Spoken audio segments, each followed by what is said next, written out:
Somewhere in Hollywood's buried past, there was a rumored reel that no one was supposed to see. A rising director filmed something so scandalous that an entire studio had to step in to make it disappear. But did they succeed? Or is the footage real and still out there? The Hollywood outsider on the rise. Nicholas Ray didn't fit the Hollywood mold. He wasn't a polished, studio-trained director.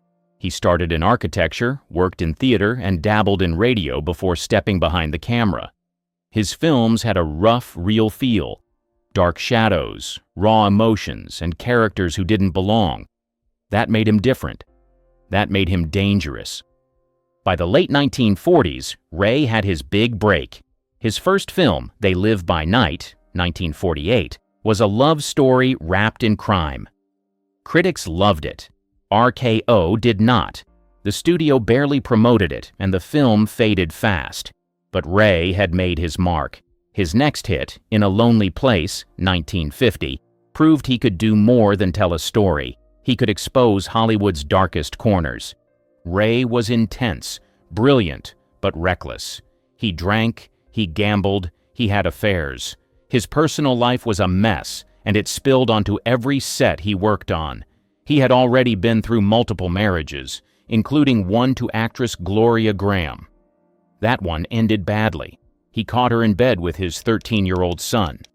Even with all that drama, Ray was still in demand. He wasn't just another director, he had a style, a vision. His films felt real because they came from a real place. His pain, his chaos, it all showed up on screen. That's why studios kept hiring him. Then came Rebel Without a Cause, 1955. This was his moment, a big-budget film, a chance to define a generation. But while working on it, Ray got close to one of the young actresses. Too close. People whispered. The set had secrets, and Ray was at the center of them. Rumor says he told her it was all about the craft. The camera would help them connect. It was just a test reel, nothing serious. He recorded their time together, private, intimate moments, under the excuse of practice shots. Then, the reel almost got out. Whispers turned into panic. The studio stepped in fast. If the footage leaked, it wouldn't just ruin Ray, it could sink the whole production. Hollywood knew how to handle scandals, but this one was different. This was on film. Now, they had to make sure no one ever saw it. The starlet and the power imbalance. She was young, talented, and eager to prove herself. Hollywood had dozens of fresh-faced actresses hoping for their big break, but she had something others didn't: Nicholas Ray's attention. He wasn't just a director, he was a gatekeeper. If he liked you, your career could take off. If he didn't, you disappeared. She wasn't naive. She knew how things worked. Directors had favorites, and some expected more than talent. But Ray had a way of making everything seem different. He wasn't some sleazy producer in a cheap suit. He was artistic, intense, and full of ideas. He made her feel special. At first, it was all about the work. He praised her instincts, gave her extra time in rehearsals, and pushed her to dig deeper into her performances. Then, the meetings got later. The conversations got more personal. The lines blurred. Soon, she wasn't just a rising star. She was part of Ray's private world. Their relationship wasn't public, but people on set noticed. Assistants saw how long she stayed in his trailer. Castmates whispered about secret late-night meetings. Some thought Ray was just mentoring her. Others weren't so sure. She wasn't the first actress Ray had been involved with. His affairs were an open secret, but this one was riskier. She was much younger, and the film was high profile. If things went south, the fallout wouldn't just affect Ray, it could derail everything. That didn't stop him, like how whispers say he convinced her they had something real, something worth capturing. It sounded like an experiment, a creative exercise, but the lens wasn't just focused on her acting, it was on them. The recordings weren't for a film, they weren't for rehearsals, they were for him. Private moments, captured on tape, under the excuse of practice shots. The affair begins behind the scenes. It started as a quiet secret, a respected director and a rising actress working late, talking about art, about life. But on a Hollywood set, nothing stays hidden for long. Ray had a reputation. He wasn't the kind of director who simply gave orders. He made actors feel things. He could break them down and build them back up, pushing them to emotional places they never thought they'd go. That intensity made his films great. It also made his personal relationships messy. She was young, talented, and eager to impress. He saw something in her, at least that's what he told her. She believed him. Maybe she wanted to. He made her feel special, different from the others. It wasn't just acting, it was something deeper. They met in private, away from the rest of the cast. At first, it was about the work, rehearsing scenes, talking about characters. Then, the conversations shifted. Late-night meetings in his bungalow, promises whispered between takes. It wasn't just about the film anymore. People noticed. Castmates whispered. Crew members gave knowing looks. Hollywood sets were full of rumors, but this one carried weight. She was much younger. The power imbalance was obvious. Ray didn't care. He told her they had something rare, something worth capturing. That's when the camera came out. "It's just a test," he said. "A way to see how you move, how you feel." It was practice, nothing more, except it wasn't. She let him record her, believing it was about the work. But when she saw the way he looked at the footage, something felt off. This wasn't for the film. This was something else entirely. Then word spread. Someone knew about the reel. Someone had seen it. And once a secret like that started circulating, there was no controlling it. The affair was risky. The footage, that was explosive. And if it got out, everything, her career, his film, their futures, could come crashing down. The test reel justification. Ray knew how to manipulate a scene and a person. He framed everything as an artistic exercise, a necessary step in crafting something real. The test reel, although a rumor, wasn't about them, he insisted. It was about her, about unlocking her deepest emotions, capturing raw, unscripted truth. She wanted to believe him. After all, directors filmed rehearsals all the time. But this felt different. There was no script, no structured scene, just her, vulnerable in front of his camera, while he directed with quiet, deliberate control. Ray insisted the footage was private, just between them. He made it sound important, like something that would help her grow as an actress. "Trust me," he told her. But trust only went so far. The reel wasn't locked away in a vault. It wasn't treated like a professional film test. People whispered about it. Someone outside their circle had seen it, or at least heard enough to know what was on it. And in Hollywood, that was a disaster waiting to happen. Studios could cover up affairs, they could smooth over bad press. But a film director keeping secret footage of a young actress, that was a different kind of scandal. Ray dismissed the concerns. He acted like nothing was wrong, like the footage would never leave his hands. But paranoia set in. The actress started asking questions. Who else knew? Had the studio heard? Could the reel be destroyed? She wasn't the only one worried. Someone higher up caught wind of it. And in an industry that thrived on power and control, this was a problem that needed fixing. Fast. One thing was clear. If the wrong person got their hands on that reel, Ray wouldn't just lose his film. He'd lose everything. The risk of exposure. Hollywood thrived on secrets, but this one was dangerous. A director filming private moments with a young actress under the excuse of test reels was a scandal waiting to explode, and now someone outside their circle knew about it. Ray brushed it off. He was untouchable, or at least he thought so. But whispers spread fast. An assistant swore they had seen the reel. A crew member claimed they overheard something. The actress, once willing to believe Ray's reassurances, started feeling the pressure. What if the footage got out? Studios could handle affairs. They could make scandals disappear. But physical evidence? That was different. This wasn't just gossip. This was something that could be played, rewound, and exposed. The actress panicked. She knew how the system worked. If this blew up, the fallout wouldn't land on Ray. It would land on her. She'd be labeled reckless, unprofessional, maybe worse. Ray, however, refused to see the danger. He insisted the footage was safe, that no one had access to it but him. He still believed he was in control. Then came the real problem. Someone higher up, maybe an executive, maybe a studio fixer, got wind of the situation. The industry had buried worse scandals before, but they didn't like loose ends. And this was a liability. The actress wanted the footage destroyed. Ray refused. He claimed it was his work, his creative process. But now, the decision wasn't his to make. The studio wasn't about to let one director's recklessness derail a major production. Hollywood had ways of handling things quietly. And soon, Ray would realize that the people who paid for his films had far more power than he did. The studio steps in. Hollywood could tolerate scandals if they stayed buried. But a rumor that a director secretly filming private moments with a young actress, that wasn't something the studio could ignore. Executives got word. They didn't care about the affair itself. That was standard in the industry. What mattered was the footage. If it's real and gets leaked, it wouldn't just hurt Ray, it could bring down the entire production. Ray was reckless, but he wasn't stupid. He knew the studio would act fast. He downplayed the situation, insisting the reel was nothing, just an artistic experiment. But the studio wasn't taking chances. Some speculatively say damage control started immediately. Someone was sent to track down the footage. The actress was pulled aside, questioned. Was there a copy? Had anyone else seen it? She had no real answers, only fear.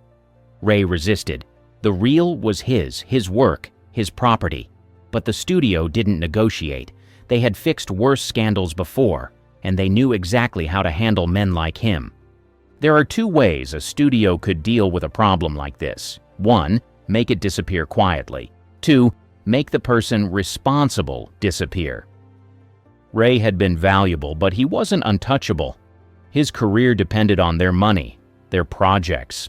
If he fought back, he'd find himself blacklisted overnight. The message was clear. Hand it over, or they'd handle him instead. The footage was removed. Destroyed? No one could say for sure. Maybe it was burned, maybe it was locked away. But one thing was certain, Ray wasn't in control anymore. After that, everything changed. The actress distanced herself, the production wrapped, and Ray, once the rising star of Hollywood, suddenly found doors closing around him. The industry had cleaned up his mess, but they wouldn't forget it. Ray's denial and deflections. Nicholas Ray wasn't used to being cornered. For years he had gotten away with risky behavior, his talent shielding him from consequences. But now, with the studio breathing down his neck and his private footage seized, he was losing control. His first move? Denial. He downplayed the entire situation, brushing it off as industry gossip. When questioned, he insisted the reel was nothing. Just a test, a director's tool. Actors film rehearsals all the time, he told one associate. It's part of the process. But this wasn't a rehearsal, and he knew it. The actress, once caught under his influence, was pulling away. She no longer believed his reassurances, and more importantly, she no longer trusted him. The studio had stepped in for a reason. The footage wasn't safe. Neither was she. Ray tried to save face. He privately told colleagues that the studio had overreacted, that executives were paranoid, always looking for a scandal where there wasn't one. But behind the scenes, he was unraveling. His drinking got worse. His temper flared on set. He argued with producers over creative control. And when pressed about the footage, he deflected, changed the subject, or shut down entirely. The problem was too many people knew. The whispers hadn't stopped. Some crew members still claimed to have seen parts of the reel before it was taken. Others speculated that copies existed, hidden away, waiting to resurface. Ray could only deny so much. The actress refused to speak about it, refusing to be dragged down with him. The studio tightened its grip, quietly ensuring that the situation wouldn't spiral any further. But Hollywood had a long memory. Ray wasn't blacklisted, but something had shifted. He wasn't the rising star anymore. He was difficult. A risk. The industry had cleaned up his mess, but they hadn't forgotten it. And while the footage had been buried, at least for now, the damage to Ray's reputation had already been done. The fallout for the actress. The scandal was handled, at least on the surface. The footage was gone, and the studio made sure no trace remained. But for the actress, the damage had already been done. She wasn't blacklisted, but she wasn't protected either. Hollywood had a way of turning its back on women who got too close to controversy. Ray could move on, directors always did, but she was young, replaceable. There were always more actresses waiting for a shot. She tried to keep working, but the opportunities that once seemed endless suddenly started to dry up. Roles she was considered for went to others. Calls stopped coming. Whispers followed her on every set. Some castmates treated her differently. Others avoided her entirely. No one said why, but she knew. In Hollywood, perception was everything, and the perception was that she had been reckless, naive, or worse, complicit. Ray never spoke up for her. He never tried to clear her name. He was too busy saving himself. The industry had done what it always did, silenced the mess, buried the evidence, and moved on like nothing had happened. The story faded, replaced by new scandals, new headlines. She could have told the truth. She could have fought back. But what good would it have done? In the 1950s, actresses didn't get to rewrite their reputations. They were either desirable or forgotten. And so, she faded into the background. Maybe by choice, maybe not. The studio had erased the evidence, but the experience had erased something in her too. She was a rising star once. Then, she was just another name Hollywood left behind. Hollywood's cover-up culture. This wasn't the first time Hollywood had erased a scandal, and it wouldn't be the last. The industry had a well-oiled machine for burying its darkest secrets, affairs, addictions, crimes. If it threatened a studio's bottom line, it was handled. Big stars had studio fixers, men who worked behind the scenes to make problems disappear. They bribed journalists, threatened sources, even fabricated counter-scandals to shift the public's attention. The press played along because access to Hollywood's biggest names depended on cooperation. For Nicholas Ray, the cover-up was simple. The studio took the footage, silenced the rumors, and let time do the rest. The actress didn't get that luxury. Her name had been whispered in the wrong circles, and that was enough to slow her career down. This pattern repeated over and over. Judy Garland was force-fed pills to keep working. Marilyn Monroe was controlled by powerful men who decided what roles she could play. Gene Seberg's life was destroyed by a planted media smear campaign. Hollywood protected its directors, producers, and executives, but not the women left in their wake. Ray wasn't unique. He was just another director who got too reckless, let his secrets get too close to the surface. If the footage had leaked, his career might have been over. But it didn't, so he kept working. That was the system. If you had power, you were protected. If you didn't, you were expendable. The actress wasn't the last woman to be cast aside. She was just one of many. Hollywood's machine moved forward, erasing the past as it went. Nicholas Ray's films would be remembered. His scandal, that was designed to be forgotten. The lost reel and lingering questions. The footage was gone. At least that's what the studio wanted everyone to believe. But in Hollywood, nothing ever truly disappears. Some claimed it was burned, wiped from existence to protect everyone involved. Others whispered that it still existed, hidden away in a private collection, locked in a vault alongside other industry secrets. Ray never spoke about it. As his career declined, he focused on his work, not the scandal that nearly ended him. The actress never addressed it either. Whether out of fear, shame, or simply wanting to move on, she let the past stay buried. But the rumors never fully died. Film historians, collectors, and industry insiders still debate what happened. Some believe the footage is waiting to resurface, a piece of lost Hollywood history that someone, somewhere, still holds. If it did really exist, would it ever be found? And if it was, would anyone dare to release it? One thing is certain. The story didn't vanish. It became another piece of Hollywood's long, sordid history, one of many scandals covered up to keep careers and reputations intact. Ray's films are still studied today, his artistic genius still praised. But his legacy is complicated. He was a visionary, but he was also reckless, willing to cross lines others wouldn't. The actress? She became a footnote in his story, like so many others swallowed up by the system. The rumored reel may be lost, and the truth may never fully come out. But Hollywood never forgets. It just waits.